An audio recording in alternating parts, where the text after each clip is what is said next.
साथियों नमस्कार। आइए आज हम लोग एक बार फिर से चर्चा करेंगे 7th फेज से संबंधित कुछ महत्वपूर्ण बिंदु पर कि 7वें चरण की बहाली किस तरीके से होगी, क्योंकि ये एक बहुत ही संशयात्मक प्रश्न है, काफ़ी इस पर संशय बना हुआ है। साथियों आज विधानसभा में शिक्षा मंत्री भी इस बात को बिल्कुल स्पष्ट कर चुके हैं कि शिक्षा विभाग की अब जो भी बहाली होगी वो सभी बहाली नए सिरे से होगी। साथियों हम आपको शिक्षा मंत्री के विधानसभा में जो आज अपना बयान दिए हैं उससे भी आपको परिचय कराएंगे और फिर 100% एविडेंस के साथ बात करेंगे कि शिक्षा विभाग की हर बहाली नए सिरे से कैसे होगी। साथियों आप इस वीडियो में शुरू से अंत तक बने रहिएगा, 100% आपका डाउट क्लियर होगा। तो सबसे पहले आप शिक्षा मंत्री का विधानसभा का उस बयान को सुनिए। सरकार का ध्यान आकृष्ट किया है, ये बड़ा ही प्रासंगिक है, मौजूद है और सरकार के संज्ञान में भी पूर्व से है और हम लोगों ने इसकी समीक्षा भी की है। हम माननीय सदस्य को और सदन को बताना चाहते हैं कि जो माननीय सदस्य ने चिंता जाहिर की है या जो मांग की है, हम 1 महीने के अंदर सभी बीआरपी को अपने मूल विद्यालय में वापस भेज देंगे।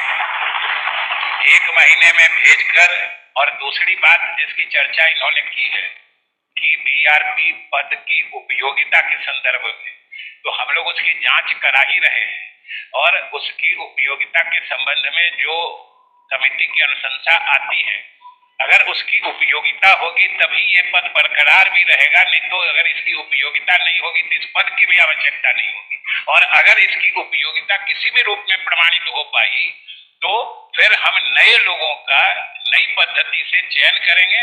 लेकिन अभी जो है, जो इन्होंने कहा है बिल्कुल सही कहा है, हम 1 महीने के अंदर इन सबको अपने मूल विद्यालय में वापस कर देंगे। आप तो इतना सकारात्मक, जब आप इसमें क्या पूछिए? अच्छा बोलिए। मंत्री जी से केवल ये जानना चाहता हूँ कि ये जो प्रखंड साधन सेवी लोग हैं प्रखंड संसाधन केंद्र पर, उनके वहां रहने से शिक्षा व्यवस्था के गुणवत्ता पर कोई उसका असर नहीं हो रहा है, बल्कि वो वहां एक बिचौलिए की भूमिका में रह रहे हैं। तो क्यों नहीं इसको पूरी तरह से समाप्त कर दिया जाए और इसकी उपयोगिता वहां से हटा दी जाए। मैं ये माननीय मंत्री जी से जानना चाहता हूं कि मुझे नहीं लगता है कि इसमें समिति की जरूरत है। माननीय मंत्री जी स्वयं जैसा निर्णय अभी उन्होंने सार्थक निर्णय किया है, उसी प्रकार का निर्णय करके उसको वहां से सदा के लिए छुट्टी कर दें, उसकी उपयोगिता को ही समाप्त कर दें। ये मैं माननीय मंत्री जी से जानना चाहता हूं, कब तक करा देंगे? माननीय मंत्री जी महोदय, हमने तो जो प्रश्न वो पूछ रहे हैं उसका भी उत्तर बता ही दिया है कि आखिर सरकार इस पद की उपयोगिता की समीक्षा क्यों करा रही है।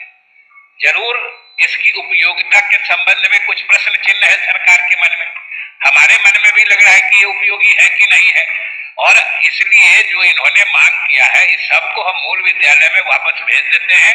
और हम लोगों के भी जो प्रथम दृष्टया चीजें संज्ञान में आई है उस हिसाब से अगर आवश्यकता नहीं होगी, कोई उपयोगिता नहीं होगी, आखिर कोई पद समाप्त करने की भी एक प्रक्रिया होती है, इसलिए कमेटी बनाई गई है। और कोई उपयोगिता नहीं होगी तो सरकार कभी इस पद को नहीं रखेगी, और अगर आना भी होगा तब दूसरे लोगों का नए तरीके से नया मैंडेट के साथ चयन होगा। ये अभी वर्तमान भूमिका में नहीं रह सकेंगे। आप विधानसभा में शिक्षा मंत्री के बयान को स्पष्ट रूप से सुन चुके होंगे। आप कहेंगे कि शिक्षा मंत्री के उस बयान से 7वें चरण का क्या मतलब है। साथियों मैं आपको कह दूं कि उसका डायरेक्ट कनेक्शन है 7th फेज से। 100% एविडेंस के साथ बात करेंगे, आप पूरा इस वीडियो में बने रहिए।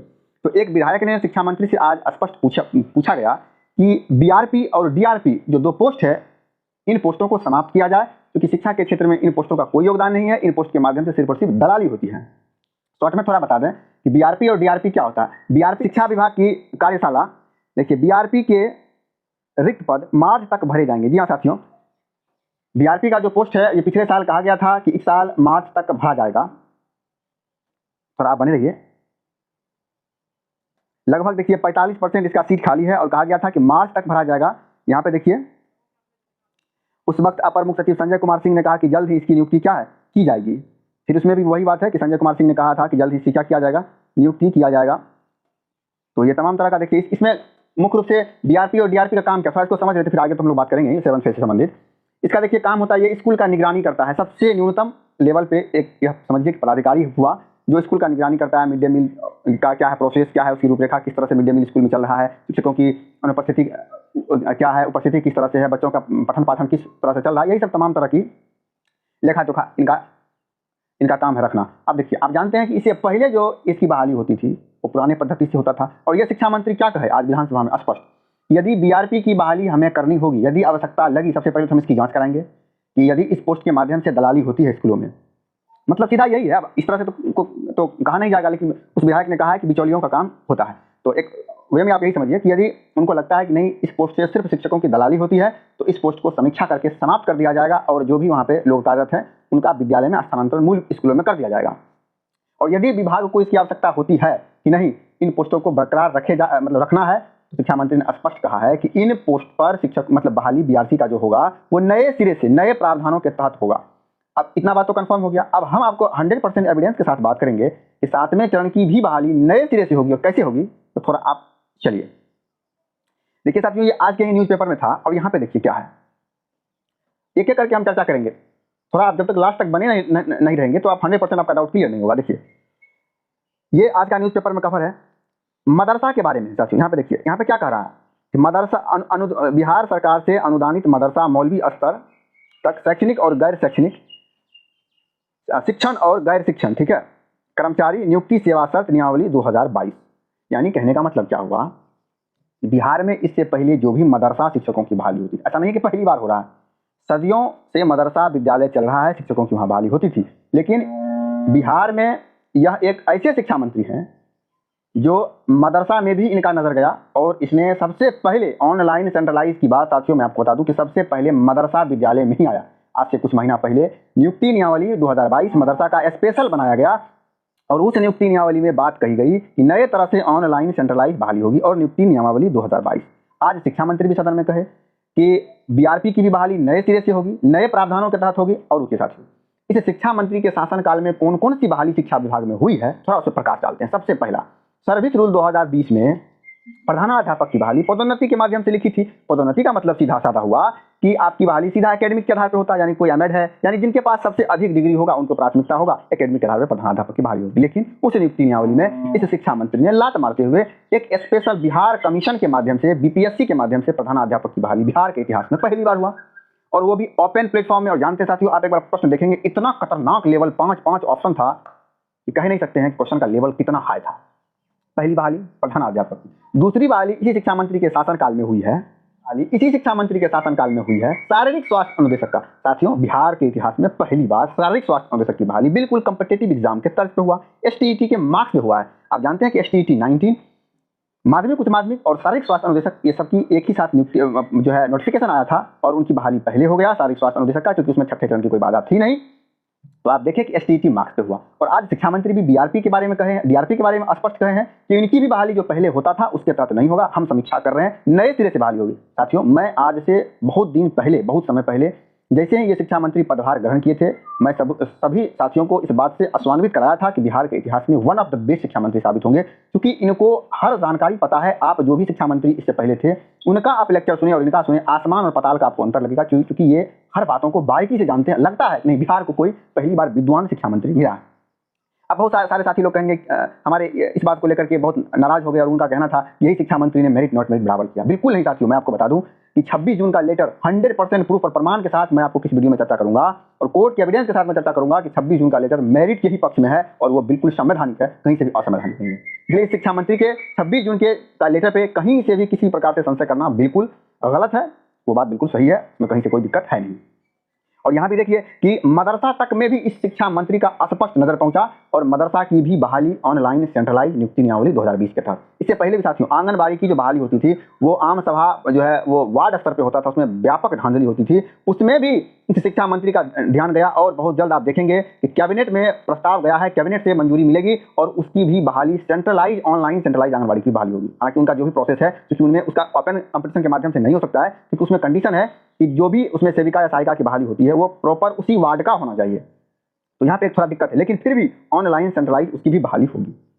अब इस बात से आश्वान्वित रहें कि 7वें चरण की बहाली में व्यापक बदलाव होगा, निश्चिंत रहिए। ऑनलाइन सेंट्रलाइज की बात 100+% क्लियर हो चुका है। कुछ साथी सचिवालय गए थे, सचिवालय से भी उनको जानकारी मिला, और आज प्रिंट मीडिया के माध्यम से भी हम एक वीडियो भी आपको बना करके उसमें भी हम इस बात को चर्चा कर चुके हैं कि पहली बार जो अब रिक्ति लिया जा रहा है शिक्षा विभाग, वो डायरेक्ट शिक्षा विभाग अब नियोजन इकाई से कनेक्ट नहीं है। इस बात को गौर करिएगा, हम वीडियो बना चुके हैं, पिछला वीडियो आप देख सकते हैं। अब शिक्षा विभाग डायरेक्ट स्कूल से कनेक्ट हो गया। पहले क्या था, स्कूल नियोजन इकाई को रिक्ति भेजती थी, नियोजन इकाई उसको कैटेगरी वाइज मनमाने तरीके से उसको बना करके और जो है वो शिक्षा विभाग को भेज देती थी। और इसी का खामियाजा है कि एक जो हाईकोर्ट में केस अभी चल रहा है, वो जो है आपका खास करके रिक्ति को लेकर के रोस्टर केस, बहुत ही जबरदस्त केस है साथियों। 2 हियरिंग हो गया, तीसरा हियरिंग 5 जुलाई को है। यदि ऐसा न हो कि कहीं छठे चरण की बहाली पे तलवार न लटक जाए, क्योंकि बहुत व्यापक स्तर पे फर्जीवाड़ा हुआ है नियोजन इकाई के माध्यम से, खास करके रोस्टर में, तो शिक्षा विभाग इससे सबक लेते हुए अब डायरेक्ट शिक्षा विभाग स्कूल के टच में आ गया। एक वेब पोर्टल बनाया गया और उस वेब पोर्टल के माध्यम से डायरेक्ट स्कूल जो है शिक्षा विभाग को रिक्ति भेजेगी और शिक्षा विभाग उस रिक्ति को समीक्षा करके अपने स्तर से कोटि वाइज उसको बनाएगी। इससे अपर मुख्य सचिव दीपक कुमार सिंह भी कुछ साथी मिले थे, तो उनका कहना था कि ठीक है, हम उस रिक्ति को अपने अनुसार एक अलग तरीके से अब तक में का जो भी बहाली हुआ है उन सबसे अलग स्पेशल रूप से हम उस रिक्ति को कैटेगराइज करेंगे, आप निश्चिंत रहिए। ये ऑथेंटिक न्यूज़ है साथियों, आपको कहीं से पता भी होगा तो ठीक है, नहीं तो हमें स्पष्ट इस बात की जानकारी है कि दीपक कुमार सिंह ने किसी साथियों को स्पष्ट कहा है। तो इसीलिए चाहे वो प्राइमरी हो या मिडिल हो या एसटीईटी हो या माध्यमिक उच्च माध्यमिक की एसटीईटी की बहाली, हर बहाली में व्यापक बदलाव होगा। और जो साथी कहते थे कि टीईटी का वेटेज मिलेगा, साथियों बिल्कुल भी टीईटी का वेटेज नहीं मिलेगा। कन्फर्म लिख करके रखिए, क्योंकि 2011 में 2 नंबर 4 नंबर 6 नंबर 8 नंबर का वेटेज मिलता था, वह पद्धति आज से लगभग 13 साल पुरानी पद्धति है और फिर उसी पद्धति को वापस नहीं लाया जा सकता है। हाँ, वेटेज मिलेगा इस बार भी, लेकिन इस बार वेटेज क्या होगा, परसेंटेज के रूप में मिलेगा। पहले क्या होता था कि जैसे कि फॉर एग्जांपल हम थोड़ा बात कर लेते हैं, जैसे 60 से लेकर के, या मान के चलिए 55 ले लेते हैं, 55 से लेकर के और शायद ये 70 था, या आप देख सकते हैं सर्विस रूल 2012 में क्या था कि 55 से 70 के बीच है तो उनको 2 नंबर, 70 से 80 है तो 4 नंबर, 80 से 90 है तो 6 नंबर, 90 से ऊपर है तो 8 नंबर, इस तरह से वेटेज मिलता था। ये वेटेज आज से 13 साल पुरानी पद्धति है। अब इस बार नए सिरे से वेटेज क्या होगा कि जितने भी राज्य हैं, चाहे वो महाराष्ट्र हो, चाहे वो केरल हो, चाहे वो आपका हरियाणा हो या राजस्थान हो या झारखंड हो, वहाँ पे परसेंटेज के रूप में वेटेज मिलता है। टीईटी या एसटीईटी का परसेंटेज के रूप में कैसे मिलता है, तो फॉर एग्जांपल जैसे 150 का एग्जाम हुआ तो आप 150 के एग्जाम में यदि 70% आप नंबर लाते हैं, तो अब क्या है, यदि बिहार सरकार शिक्षा विभाग टीईटी का सपोज दैट 80% वेटेज लेती है, तो आपको कितना नंबर आया, मान के चलिए आपको 70% आया, तो उसका जो है 80% वेटेज निकाला जाएगा। अब ये क्या हुआ साथियों, ये 100% सटीक वेटेज हो गया, क्योंकि इसमें किसी भी तरह से लॉटरी का सिस्टम है ही नहीं। यहाँ पे स्पष्ट अब क्या होगा कि जिसको जिस नंबर आया है टीईटी में या एसटीईटी में, उसके आधार से उसको वेटेज मिल जाएगा। अब पहले क्या होता था, पहले अब 10 नंबर का गैप रहता था, 10% का। अब 10% का गैप है और आप जानते हैं कि एसटीईटी 19 में 10% के गैप में 90% स्टूडेंट समा जाएंगे, तो फिर कोई फायदा ही नहीं होगा वेटेज का, बिल्कुल 0% फायदा होगा। तो शिक्षा विभाग हर कुछ से वाकिफ है साथियों। सबसे बड़ी बात हम यूं ही नहीं कर रहे, शिक्षा मंत्री का भी एक बार ऑडियो वायरल हुआ था, शिक्षा मंत्री स्पष्ट कहें कि बिहार में जितने भी टीईटी एसटीईटी हुआ उनमें one of the best marking जो है एसटीईटी का हुआ है, सबसे ऑथेंटिक सबसे बेहतरीन मार्किंग एसटीईटी का हुआ है। हम कोई वीडियो में भी इसको लेकर के चर्चा कर चुके हैं, शिक्षा मंत्री का स्पष्ट ऑडियो भी वहां पे हम दिए हैं, तो इस बात से आप लोग आश्वान्वित ही होंगे कि शिक्षा मंत्री भी इस बात को माने हैं कि एसटीईटी का सबसे ऑथेंटिक मार्किंग हुआ है। और आप जानते हैं कि जब सबसे ऑथेंटिक मार्किंग होगा तो वहां कभी भी वेटेज 10%, 20% या 5% इस तरह से वेटेज कभी भी नहीं मिल सकता है। जब भी वेटेज मिलेगा साथियों तो परसेंटेज के रूप में वेटेज मिलेगा, और परसेंटेज के रूप में जैसे ही वेटेज मिलता है कोई बाधा, कहीं से कोई दिक्कत नहीं होगा। अब ये परसेंटेज वेटेज कितना होगा, तो इस बात को लेकर के अभी कोई ऑफिशियल इंफॉर्मेशन ना तो है और ना ही कभी कहीं हमको विभाग के माध्यम से कोई भी सूचना किसी वे में हमें प्राप्त नहीं हुई है। यदि होता है तो हम आपको किसी वीडियो में इस बात को लेकर के क्लियर करेंगे, लेकिन फिलहाल अभी इतना ही कंफर्म रहिए कि ये जो वेटेज है ये परसेंटेज के रूप में मिलेगा और एकेडमिक का वेटेज कम होगा और टीईटी या एसटीईटी का वेटेज अधिक होगा, एसटीईटी में और भी अधिक होगा। ये तो वक्त बताएगा, बस आप कुछ दिन और इंतजार करिए, नोटिफिकेशन आने दीजिए, हर कुछ क्लियर हो जाएगा। लेकिन जो सर्विस रूल 2020 है सिर्फ बीए बीएड, वो इम्पॉसिबल है, कभी भी संभव हो ही नहीं सकता है, क्योंकि शिक्षा मंत्री का नजर निगाह हर जगह है। जो भी शिक्षा विभाग की बहाली हो रही है, हर बहाली में परिवर्तन किया जा रहा है। आप देखिए तो डीआरसी बीआरसी को जानता भी नहीं था, बीआरपी और डीआरपी, शिक्षा मंत्री की नजर वहां भी है और शिक्षा मंत्री उसके बारे में भी कह चुके हैं यदि हमें लगता है कि उसकी बहाली करनी है तो नए सिरे से बहाली करेंगे, ना कि पुरानी पद्धति पे। और आप देख ही सकते हैं प्रधानाध्यापक, प्रधान शिक्षक की बहाली, शारीरिक स्वास्थ्य निदेशक की बहाली, ये सब बहाली इनके शासनकाल में हुई है। आप देखिए कि इनकी बहाली कैसे हुई है।